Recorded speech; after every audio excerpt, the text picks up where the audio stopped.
ನಟ ಧ್ರುವ ಸರ್ಜಾ ವಿರುದ್ಧ ಕೋಟ್ಯಾಂತರ ರೂಪಾಯಿ ವಂಚನೆಯ ಆರೋಪ ಕೇಳಿಬಂದಿದೆ. ನಟ ಧ್ರುವ ಸರ್ಜಾ ವಿರುದ್ಧ ದಾಖಲಾಯಿತು ಇದೀಗ ಎಫ್ಐಆರ್. ಮುಂಬೈನ ಅಂಬೋಲಿ ಪೊಲೀಸ್ ಠಾಣೆಯಲ್ಲಿ ಸ್ಯಾಂಡಲ್ವುಡ್ನ ನಟ ಧ್ರುವ ಸರ್ಜಾ ವಿರುದ್ಧ ಎಫ್ಐಆರ್ ದಾಖಲಾಗಿದೆ. ಕಾರಣ ಏನು ಅಂದ್ರೆ ನಿರ್ದೇಶಕನಿಗೆ ವಂಚನೆ ಮಾಡಿದ್ದಾರೆ ಅನ್ನೋ ಆರೋಪ. ರಾಘವೇಂದ್ರ ಹೆಗಡೆಯಿಂದ ಸುಮಾರು 3.25 ಕೋಟಿ ರೂಪಾಯಿಯನ್ನ ಧ್ರುವ ಪಡೆದಿದ್ದಾರೆ ಅನ್ನುವ ಆರೋಪ ಕೇಳಿ ಬರ್ತಾ ಇದೆ. ನಿಮ್ಮ ಸಿನಿಮಾದಲ್ಲಿ ನಟಿಸ್ತೀನಿ ಅಂತ ಹೇಳಿ ಹಣವನ್ನ ಪಡೆದಿದ್ದಾರೆ. ಹತ್ತಿರ 3.25 ಕೋಟಿ. ಸೋಲ್ಜರ್ ಎಂಬ ಸಿನಿಮಾ ಮಾಡೋಕ್ಕೆ ಸ್ಕ್ರಿಪ್ಟ್ ಅನ್ನ ಮಾಡಿದ್ರಂತೆ. ಆಗ ಧ್ರುವ ಸರ್ಜಾ ಅದಕ್ಕೆ ಹಣ ಪಡೆದು ಡೇಟ್ಸ್ ಅನ್ನ ಕೊಡದೆ ಸತಾಯಿಸಿದ್ರು. ನಂತರ ರಾಘವೇಂದ್ರ ಹೆಗಡೆ ಜೊತೆ ಅಂತರ ಕಾಯ್ದುಕೊಂಡಿದ್ರಂತೆ ಧ್ರುವ ಸರ್ಜಾ. ಕರ್ನಾಟಕ ಫಿಲ್ಮ್ ಚೇಂಬರ್ ಸೇರಿ ಹಲವರಿಗೆ ದೂರು ಕೂಡ ಇದೀಗ ಅವ್ರು ಕೊಟ್ಟಿದ್ದಾರೆ ಹೆಗಡೆ ಅವರು. ನಂತರ ಮುಂಬೈನ ಅಂಬೋಲಿ ಪೊಲೀಸ್ ಠಾಣೆಗೆ ದೂರು ಕೊಟ್ಟಿದ್ದಾರೆ. ನಟ ಧ್ರುವ ಸರ್ಜಾ ಅವರು ಸಿನಿಮಾ ಮಾಡ್ತೀನಿ ಆಯಿತು ಅಂದ್ಕೊಂಡು ಹಣ ಇಸ್ಕೊಂಡು ಟೈಮು ಕೊಡ್ತಾ ಇಲ್ಲ, ಡಿಸ್ಟೆನ್ಸ್ ಮೇಂಟೈನ್ ಮಾಡ್ತಾ ಇದ್ದಾರೆ, ಹಣವೂ ಇಲ್ಲ, ಅವ್ರ ಡೇಟು ಇಲ್ಲ ಅನ್ನುವ ಆರೋಪ ಕೇಳಿ ಬರ್ತಾ ಇದೆ. ಹಾಗಾದರೆ ಇದಕ್ಕೆ ಧ್ರುವ ಸರ್ಜಾ ಅವರು ಏನು ಡೀಟೇಲ್ಸ್ ಕೊಡ್ತಾರೆ, ಏನು ಸಮರ್ಥನೆ ಕೊಡ್ತಾರೆ, ಸ್ಪಷ್ಟನೆ ಕೊಡ್ತಾರೆ ಅನ್ನೋದು ಕುತೂಹಲ ಮೂಡಿಸ್ತದೆ. ಮೋರ್ ಡೀಟೇಲ್ಸ್ ನನ್ನ ಕೈಲಿ ಈಗ ಅಜಯ್ ನೀಡ್ತಾರೆ. ಅಜಯ್, ಈಗ ಧ್ರುವ ಸರ್ಜಾ ಅವ್ರ ಕಡೆಯಿಂದ ಏನಾದ್ರು ರೆಸ್ಪಾನ್ಸ್ ಸಿಗ್ತಾ, ಹೇಗೆ ಇದು ಏನಾಗಿದೆ ಸಮಸ್ಯೆ?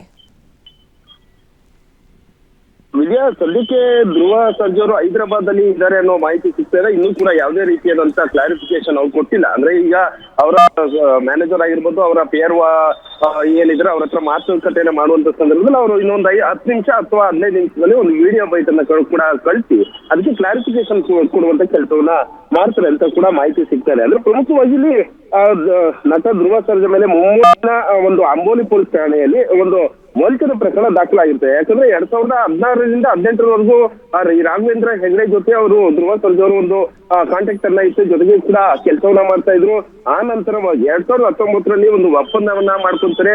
ಇಲ್ಲಿ ಸೋಲ್ಜರ್ ಸಿನಿಮಾ ಏನಿದೆ ಅದೊಂದು ಸ್ಕ್ರಿಪ್ಟ್ ಅನ್ನ ರೆಡಿ ಮಾಡಿದಾರಂತೆ ಈ ಧ್ರುವ ಸರ್ಜಾ ಅವರು. ಅದಕ್ಕೆ ಆ ಸಿನಿಮಾವನ್ನ ಕನ್ನಡದಲ್ಲಿ ಒಂದು ಸಿನಿಮಾ ಮಾಡೋದನ್ನ ಅಂತ ಹೇಳಿ ಮಾತುಕತೆ ಕೂಡ ಮಾಡ್ಕೊಂಡಿದ್ರು. ಯಾವಾಗ ಈ ಒಂದು ಸಿನಿಮಾ ಮಾಡಿದ್ದು ಪ್ಲಾನ್ ಅನ್ನ ಮಾಡ್ತಾರೆ, ಚರ್ಚೆನ ಮಾಡ್ತಾರೆ. ನಂತರ ಈ ಒಂದು ಸಿನಿಮಾಗೆ ಅಡ್ವಾನ್ಸ್ ರೀತಿಯಲ್ಲಿ ಒಟ್ಟು 3 ಕೋಟಿ ಹಣವನ್ನ ಅವರು ಪಡ್ಕೊಂಡಿದ್ದಾರೆ ಅಂತ ಹೇಳಿ ಈಗಾಗಲೇ ದೂರುದಾರ ಆಗಿರುವಂತ ರಾಘವೇಂದ್ರ ಹೆಗಡೆ ಏನಿದ್ರೆ ಅವರು ಮಾಹಿತಿಯನ್ನ ಕೂಡ ಕೊಟ್ಟಿದ್ದಾರೆ. ಜೊತೆಗೆ ಅಲ್ಲಿ ಕೆಲವೊಂದಷ್ಟು ಟ್ರಾನ್ಸಾಕ್ಷನ್ ಆಗಿರುವಂತ ಅಮೌಂಟ್ ಅನ್ನ ಏನಿದೆ ಅದನ್ನು ಕೂಡ ಸಾಕ್ಷಿ ಸಮೇತ ಕೊಟ್ಟಿದ್ದಾರೆ. ಜೊತೆಗೆ ಆ ಒಂದು 3.25 ಕೋಟಿ ಏನಿದೆ ಆ ಒಂದು ಸಾಲವನ್ನ ಪಡ್ಕೊಂಡು ಧ್ರುವ ಸರ್ಜಾ ಅವರು ಯಾವುದೇ ರೀತಿಯಾದಂತಹ ಸಿನಿಮಾ ಮಾಡದೆ ಕೇವಲ ಅವರು ಯಾವಾಗ ಹಣ ಪಡ್ಕೊಂತಾರೆ ನಂತರ ಅವರ ಅಂತರವನ್ನ ಕೈಕೊಂಡಿರ್ತಾರೆ.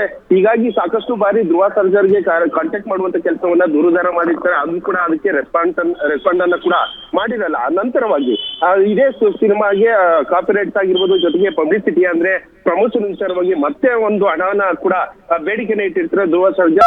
ಅದಕ್ಕಾಗಿ ಕೂಡ 28 ಲಕ್ಷ ಹಣವನ್ನ ಮತ್ತೆ ರಾಘವೇಂದ್ರ ಹೆಗಡೆ ಅವರು ಬಳಿ ಈಸ್ಕೊಂಡಿರ್ತಾರೆ. ಆದ್ರೂ ಕೂಡ ನಂತರವಾಗಿ ಈ ಸಿನಿಮಾ ಬಗ್ಗೆ ಮಾತಾಡೋದಕ್ಕೆ ಯಾವುದೇ ರೀತಿಯಾದ ತಯಾರಿನ ಅವ್ರು ಮಾಡ್ಕೊಂಡಿರ್ಲಿಲ್ಲ. ಹಲವು ಬಾರಿ ಭೇಟಿಗೆ ಕೂಡ ಬಂದಂತ ಸಂದರ್ಭದಲ್ಲಿ ದೂರುದಾರ ಇದೇ ಧ್ರುವ ಸರ್ಜಾ ಮೀಟ್ ಅನ್ನು ಕೂಡ ಮಾಡೋದಿಲ್ಲ, ಹಣದ ಬಗ್ಗೆ ಮಾತುಕತೆನೆ ಆಡೋದಿಲ್ಲ, ಜೊತೆಗೆ ಸಿನಿಮಾ ಏನ್ ಮುಂದೆ ಯಾವ ರೀತಿಯಾಗಿ ಮಾಡ್ಬೇಕು ಅನ್ನೋ ಚರ್ಚೆನೂ ಕೂಡ ಮಾಡೋದಿಲ್ಲ. ಹೀಗಾಗಿ ಸಿನಿಮಾ ವಿಚಾರವಾಗಿ ಈ ಒಂದು ಹಣವನ್ನ ಪಡ್ಕೊಂಡಿದ್ರೆ ನಂತರ ಸಿನಿಮಾವನ್ನು ಮಾಡದೆ ವಾಪಸ್ ಕೊಟ್ಟಿರುವಂತ ಹಣವನ್ನ ಏನಿದ್ರೆ ಅದನ್ನು ವಾಪಸ್ಸು ಕೂಡ ಕೊಡದಲೆ ಈ ರೀತಿಯಾಗಿ ವಂಚನೆಯನ್ನು ಮಾಡಿದ್ದಾರೆ ಅಂತ ಹೇಳಿ ಈಗಾಗಲೇ ಈ ಒಂದು ಮುಂಬೈನ ಅಂಬೋಲಿ ಪೊಲೀಸ್ ಠಾಣೆಯಲ್ಲಿ ದೂರನ್ನ ಕೊಡ್ತಾರೆ. ಹೀಗಾಗಿ ಎಫ್ಐಆರ್ ನ ದಾಖಲಿಸಿದಂತ ಪೊಲೀಸರು ನೋಟಿಸ್ ಕೊಡುವಂತ ಕೆಲಸವನ್ನ ಮಾಡಿದ್ರೆ 2 ದಿನಗಳ ಹಿಂದೆ ಎಫ್ಐಆರ್ ಆಗಿದೆ. ಈಗಾಗಲೇ ಆಲ್ಮೋಸ್ಟ್ ವಂಚನೆ ಪ್ರಕರಣ ಆಗಿರೋದ್ರಿಂದ ಆಲ್ರೆಡಿ ಬೇಲ್ ಕೂಡ ಪಡ್ಕೊಂಡಿದ್ದಾರೆ ಅನ್ನೋ ಮಾಹಿತಿ ಕೂಡ ಸಿಗ್ತಾ ಇದೆ. ಹೀಗಾಗಿ ಈ ಹಿಂದೆ ಕೂಡ ಏನು ಕರ್ನಾಟಕ ಫಿಲ್ಮ್ ಚೇಂಬರ್ ಕೂಡ ಕಂಪ್ಲೇಂಟ್ ಅನ್ನ ಕೊಟ್ಟಿದ್ರಂತೆ. ಜೊತೆಗೆ ಹಲವಾರು ಹಿರಿಯ ನಟರ ಜೊತೆ ಕೂಡ ಮಾತುಕತೆ ನಡೆಸಿರುವಂತೆ ಯಾರು ಕೂಡ ಅವ್ರಿಗೆ ಸಪೋರ್ಟ್ ಮಾಡಿಲ್ಲ. ಹೀಗಾಗಿ ಎಫ್ಐಆರ್ ಅನ್ನ ದಾಖಲಿಸುವಂತ ಕೆಲಸವನ್ನ ಮಾಡಿದ್ರೆ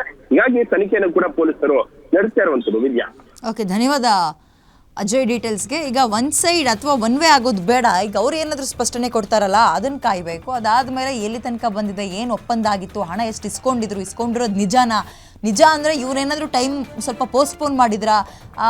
ಯಾಕಂದರೆ 1 ವರ್ಷನ್ ಸ್ಟೋರಿ ಆಗೋದು ಬೇಡ ಅಲ್ವಾ? ಹಾಗಾಗಿ ಧ್ರುವ ಸರ್ಜಾ ಅವರ ಸ್ಪಷ್ಟನೆಯೂ ಕೂಡ ಇದರಲ್ಲಿ ಬಹಳ ಇಂಪಾರ್ಟೆಂಟ್ ಆಗುತ್ತೆ. ಫಿಲ್ಮ್ ಚೇಂಬರ್ಗೂ ದೂರನ್ನು ಮುಟ್ಟಿಸಿದಾರಂತೆ. ಈಗ ಎಫ್ಐಆರ್ ತನಕ ಹೋಗಿದೆ. ಕಾದ್ ನೋಡೋಣ, ಬರಲಿ. ಅವರು ಹೈದರಾಬಾದ್ ಶೂಟಿಂಗ್ನಲ್ಲಿ ಬ್ಯುಸಿ ಇದ್ದಾರೆ ಅನ್ನೋ ಮಾಹಿತಿ ಇದೆ. ಅದಾದಮೇಲೆ ಎರಡೂ ಕಡೆ ಸ್ಪಷ್ಟನೆ ಕೇಳಿದ್ರೆ ಗೊತ್ತಾಗುತ್ತೆ. ಓಕೆ, ಧ್ರುವ ಸರ್ಜಾ ಅವ್ರಿಗೆ ಹಣ ಕೊಟ್ಟಿದ್ದಾರೆ, ಅದು ಕೂಡ ಬರೋಬ್ಬರಿ 3.25 ಕೋಟಿ. ಕಾರಣ ಏನಪ್ಪಾ ಅಂತ ಹೇಳಿದ್ರೆ ಈ ವಂಚನೆ ಆರೋಪದಲ್ಲಿ ಸಿನಿಮಾ ಮಾಡ್ತೀನಿ, ನಿಮ್ಮ ಸಿನಿಮಾದಲ್ಲಿ ನಟಿಸ್ತೀನಿ, ನನ್ನ ಸಂಭಾವನೆ ಇಷ್ಟು ಅಂತ ಹೇಳಿ ನಟ ಧ್ರುವ ಸರ್ಜಾ ಇಸ್ಕೊಂಡಿದಾರಂತೆ 3.25 ಕೋಟಿಯನ್ನ. ಅದಾದ್ಮೇಲೆ ಹೇಗೆ ಹಣವನ್ನು ಕೊಟ್ಟಿದ್ದಾರೆ ಅನ್ನೋದರ ಡೀಟೇಲ್ಸ್ನ ಕೂಡ ನಿಮ್ಮ ಗ್ಯಾರಂಟಿ ನ್ಯೂಸ್ನ ಸ್ಕ್ರೀನಲ್ಲಿ ಗಮನಿಸ್ತಾ ಇದ್ರಿ. ಯಾವ್ಯಾವ ಡೇಟಲ್ಲಿ ಎಷ್ಟೆಷ್ಟು ಹೇಗೆ ಯಾರ್ಯಾರ ಕಡೆಯಿಂದ ಈಗ ಏಕಾಏಕಿ ಬನ್ನಿ ತಗೊಳ್ಳಿ ಅಂದ್ಕೊಂಡು ಕ್ಯಾಶ್ ಕೊಡಲ್ಲ ಇಂಥದನ್ನೆಲ್ಲ.